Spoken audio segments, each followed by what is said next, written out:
Resim öğretmenliğine hiç mail etmedim. Abi sen dedi Boğaç'ın dedi sahibi misin? Ya Boğaç'ın ben sahibiyim ama Boğaç bilmiyorum nerededir şu anda, ne yapıyordur. Hiç bilgim yok. Boğaç'ı dedi burada gördüm. Şu anda dedi çöp konteynerin yanında dedi öyle dedi. Zayıflamış, bitmiş, düşmüş, geziyor dedi. Abimin eli ayağı tutmadı tabii. Boğaç bizim için çok ayrı bir köpekti.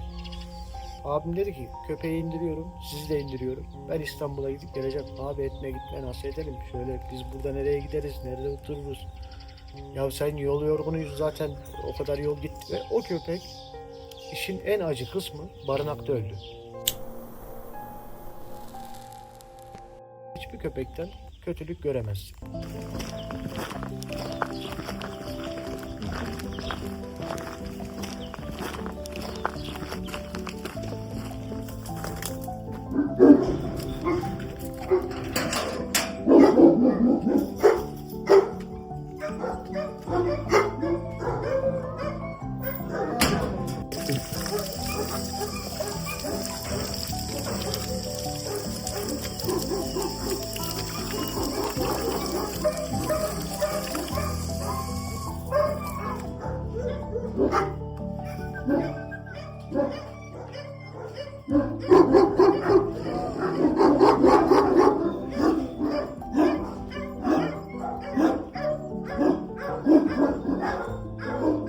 Emrah Karametoğlu, 1988 Kastamonu doğumluyum. Eğitim sürecimi, ilk öğretimi Kastamonu'da tamamladım. Daha sonra liseyi Çankırı'da, Güzel Sanatlar Anadolu Güzel Sanatlar Lisesi'nde okudum.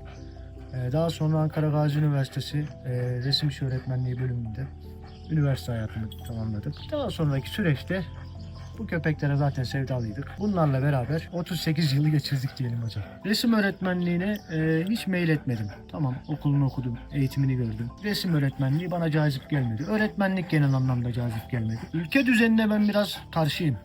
Çünkü lisede, üniversitede ben çok iyi dil eğitimi almadım. Çok iyi matematik eğitimi almadım. Çok iyi fen bilgisi eğitimi almadım. İyi resim eğitimi aldım. İyi heykel eğitimi aldım. Kimse bana öğretmen olacağım zaman sen çok iyi resim yapıyor musun demedi. Matematik biliyor musun? İngilizce biliyor musun? Bilmek iyi bir şey. Ama ben bunu illa öğrenmek zorunda değilim ki. Çok arkadaşım, ben üniversitedeyken öğretmen olarak atanan çok arkadaşım vardı. Çok iyi matematik bilen, çok iyi fen bilgisi bilen, çok iyi sosyal bilimlerden anlayan, çok iyi İngilizcesi olan ama çöp adam dahi çizemeyen resim öğretmenleri tanıdım. Ya bu düzen bu şekildeyken çok da bana resim öğretmenliği cazip gelmedi hocam. Sanatımı icra ediyor muyum? Kendi çapımda icra ediyorum. Ama iyi bir eğitmen olabileceğime inanmıyorum. Köpek eğitmek tabii ki bir yetenek. Ama bizim köpeklerimiz eğitime meyilli hayvanlar değil. Bunlar karakteriyle yaşar hocam. Bunlar eğitmekle karakter kazandıramazsın bu hayvana. Bu hayvan karakteriyle doğar, karakteriyle ölür. Kendi bağımsız bir eğitimi vardır zaten bunun. Doğuştan gelen. O da karakterinde gizlidir. Bu köpeklerin karakterini seviyoruz. Huyunu seviyoruz. Yönünü seviyoruz. Ben burada olmadığım zaman sizin buraya adım atma şansınız yok. Bu köpek sizi içeri koymaz. Ama sizin burada bir misafir olduğunuzu, zararsız olduğunuzu algıladı. Onun kafasındaki soru işaretleri gitti. Daha size ellemez. Ama gidin Antep'e, ben burada olmadan gelin, tekrar aynı tepkiyi size gösterir. Alanını korur yani. Bu da köpeğin içgüdüsüyle alakalı, karakteriyle alakalı bir vaziyet. Bir canlı ölmek için büyüyor, ölüyor, doğuyor, büyüyor, ölüyor. Yani insanlarda da bu böyle, hayvanlarda da böyle. Şimdi ölümler üzüyor ama takdir ilahi. Bunun önüne kimse geçemez. Onun haricinde sahiplendirirken ilk başlarda, yani bu köpeklerle ilk böyle aşırı neşir olduğumuz süreçlerde tabii ki yıpranıyorduk, üzülüyorduk. Keşke vermese miydik? Şöyle mi olsaydı, böyle mi olsaydı? Ama işi biraz daha böyle ilerlettiğimizde artık alışıyorsun. Veriyorsun, iyi bir yere vermek seni daha çok mutlu ediyor. Üzmekten ziyade mutlu ediyor. İyi bakıldığına, iyi bakılacağına inanmak mutluluk verici. Gönderdiğimiz yerlerde takibinde oluyoruz. Verdiğimiz hayvanların takibini sürdürüyoruz. Güzel yetişmiş olmaları, iyi bir ortamda, iyi bir atmosferde büyümeleri bizi mutlu ediyor. Kesinlikle. Köpeklerin bir ruhu, bir içgüdüsü, içgüdüleri zaten tartışılmaz. Bir ruhu kesinlikle var. Yani ben hiçbir köpekten bugüne kadar bir zarar görmedim. Köpek ısırır, saldırabilir. Ya bunlar yaşanır. Şimdi diyelim ki burası benim evim. Buraya dışarıdan bir tehdit olarak, birisini tehdit olarak algıladığım zaman, buraya girmeye çalışan, kötü niyetle girmeye çalışan birisini tehdit olarak algıladığım zaman ona karşılık vereceğim illaki. Köpek de böyledir. alanını müdafaa eder, yavrusunu müdafaa eder. Onun da korumakla yükümlü olduğu alanları var, bölgeleri var. Onun da korumakla yükümlü olduğu yavruları var. Ama onun haricinde hiçbir köpekten kötülük göremezsin. Bu hissiyatla alakalı, güdülerle alakalı. Kolay kolay bir köpek bana saldırmaz. Çünkü nasıl yaklaşmam gerektiğini bilirim. İlla ki saldıran köpekler de vardır ama genel anlamda nasıl yaklaşman gerektiğini bilirsen köpekten herhangi bir tehdit almazsın. Yeri başkaydı diyebildiğimiz bir değil birden fazla köpek oldu. Hepsinin de bende ayrı ayrı böyle hatıraları vardır. Bu işin evveliyatı Boğaç'tır. Boğaç'ın yeri dolmadı, dolmuyor, dolmayacak. Boğaç gibi bir köpeği üretmek artık imkansız oldu. Daha büyüğünü ürettiler, ürettik. Daha ebatlısını ürettik. Daha kafalısını, daha kellelisini, daha sallısını, daha yükseğini ürettik. Öyle bir köpek üretemedik. Boğaç'ın bir değil, birden fazla kez kurtla hikayesi var. Boğaç şöyle, Boğaç'ı ilk getirdiğimizde Kastamonu'ya bizim çiftliğimiz yeni kurulum aşamasındaydı. Ve orada yabanilerle iç içeydik. Oradaki bizim çiftliğimiz ormanın kıyısı.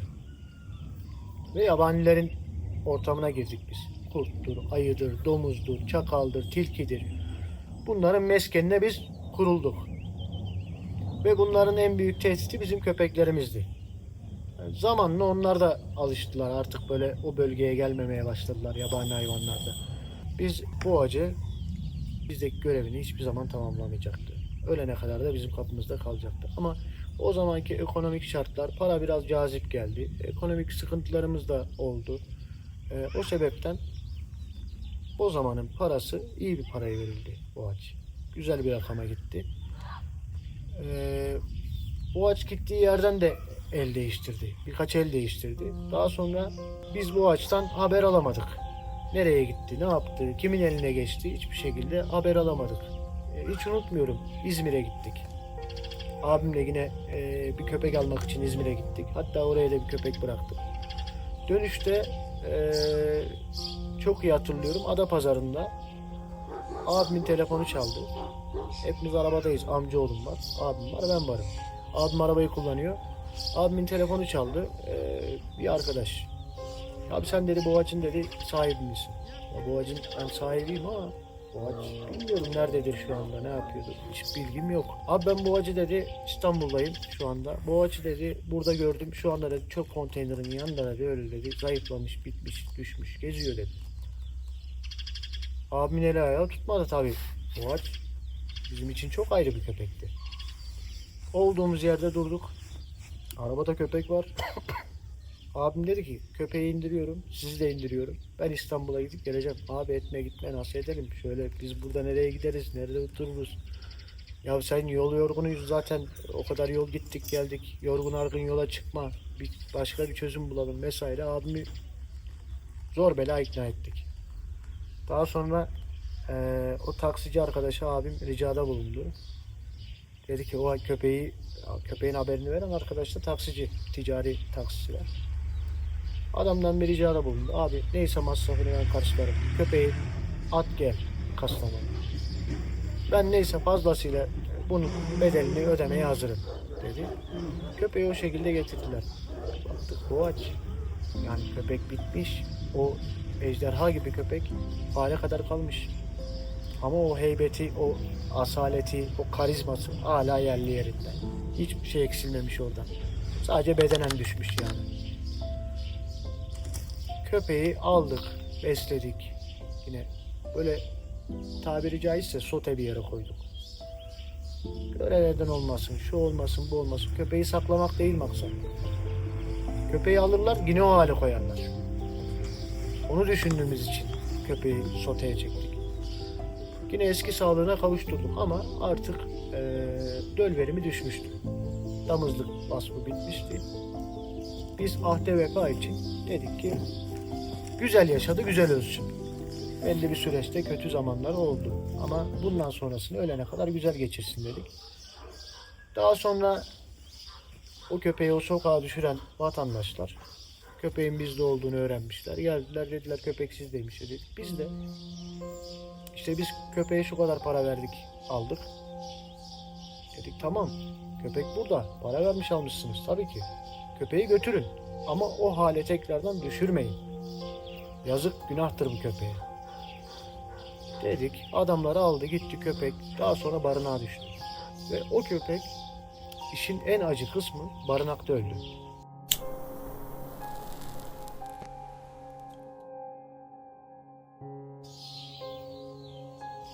Yani bu camiaya yön veren bir köpeğin barınakta ölmesi ne kadar acı bir durum. Çok üzücü bir olaydı bizim için. Unutamadığımız bir olaydı. Unutamadığımız bir köpekti. Bu şekilde ölümü hak etmiyordu. Ne yazık ki insanlar, yani zaten bu hayvanlara bu kadar sempati duyma sebebimiz, ben insanlardan, bu hayvanlardan gördüğümü görmeyi. Vefalı olduğumuza inanıyoruz. Elimizden geleni yaptık. Vefa borcumuzu ödediğimize inanıyorum. Vallahi Allah affetsin, o köpek barınakta öldü. O hale getirenlere de yazıklar olsun diyor. Barınakta öldüğünü daha sonradan öğrendim. Boğaç gibi bir köpeğin, Boğaç'ın aynısı, Boğaç'a tıpatıp benzeyen bir köpek olsun, bugün ben ondan vazgeçmem. Kesinlikle vazgeçmem. Yani hepsinden vazgeçebiliyoruz ama o köpekten vazgeçmem. O zamanki şartlar vazgeçmemize sebep oldu. Şu günün şartlarında asla öyle bir köpek, yani hiçbir tane yavrusu olmasın, dişi eşlemesin, şurada dursun. Dursun.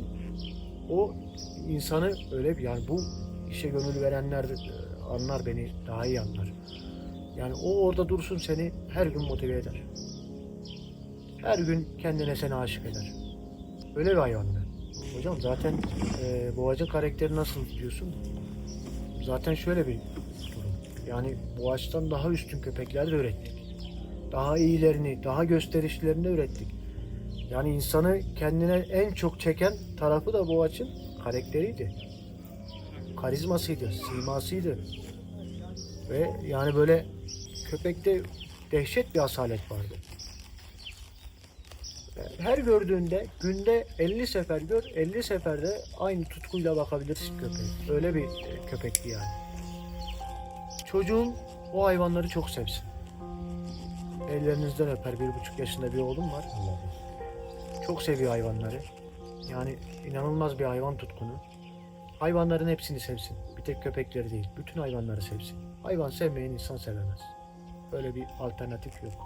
Ben hayvanlardan nefret edip de insanları çok seven birisini asla görmedim bugün. Görebileceğimi de düşünmüyorum. Hayvanları sevsin, insanları sevsin ama bu işi gerekirse yapsın. Daha büyük idealleri olsun isterim. Daha iyi bir konumda olsun isterim. Biz bu işten çok ekmek yedik. Evimize ekmek götürdük. Hayvanlarla iç içe olsun. Onları sevsin, okşasın, oynasın. Hayvandan zarar gelmez hocam. Ama kendi işini yapsın. Hayvanları sevsin, beslesin, imkan yaratsın kendine. Güzel bir iş yapsın, daha iyi bir çiftlik oluştursun. Orada köpeklerini bağlasın, koysun, sevsin, onlarla iç içe yaşasın. İstediğim bu. Yakın zamanda bir trafik kazası geçirdim, 1 ay oldu ve ben öbür dünyanın rengini gördüm geldim. Bu trafik kazası benim için bir dönüm noktası, bir bitiş noktası, bir başlangıç noktası oldu. Yani aracımı kaybettim, işim aksadı. Buraya gelip gidiyordum, yani o zaman geliş gidişim daha kolaydı.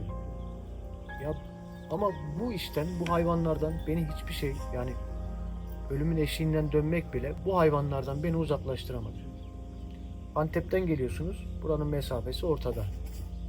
Ben her gün bu yolu otobüsle geliyorum. Halk otobüsüyle geliyorum. 2 saatte bir otobüs geçiyor. O saatlere kendimi ayarlıyorum. Buraya geliş gidişimi o şekilde sağlıyorum. Bu zor bir süreç mi? Zor bir süreç. Ama keyifli bir süreç. Antep'ten çıkıyorum, geliyorum. Kafamda soru işaretleri, bir aksilik var mı? Kameradan takip ediyorum.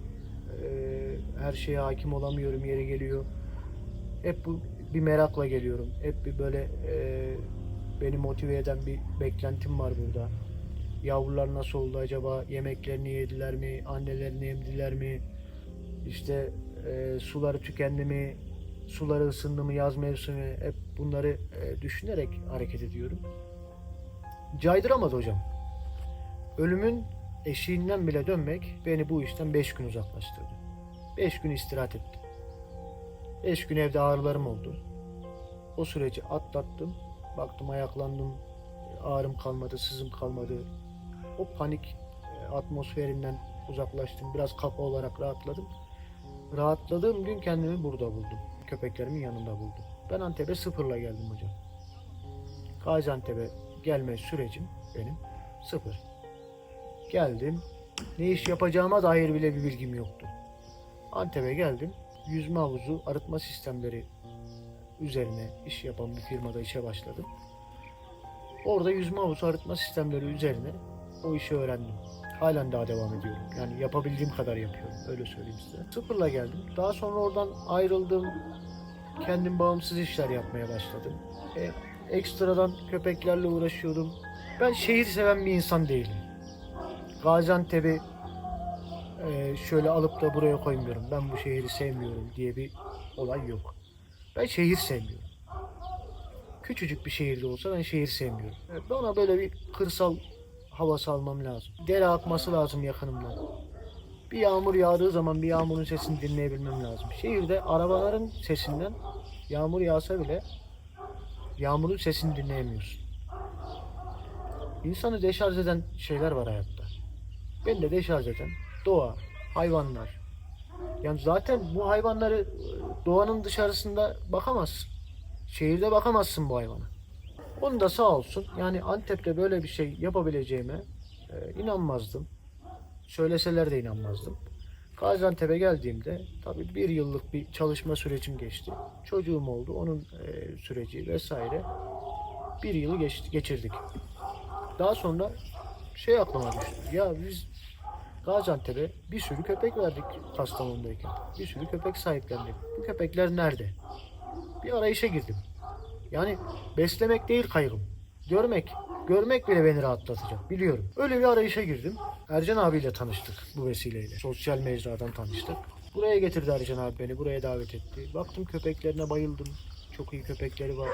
Yani böyle sınıf köpeklerin hepsini bir araya toplamış Ercan abi. Ulan dedim Emrah arayıp da bulamadın yer. Cennete düştün. Daha sonra sağ olsun Ercan abi kapısını açtı. Çok duacıyım kendisine. Süreç bu şekilde hocam.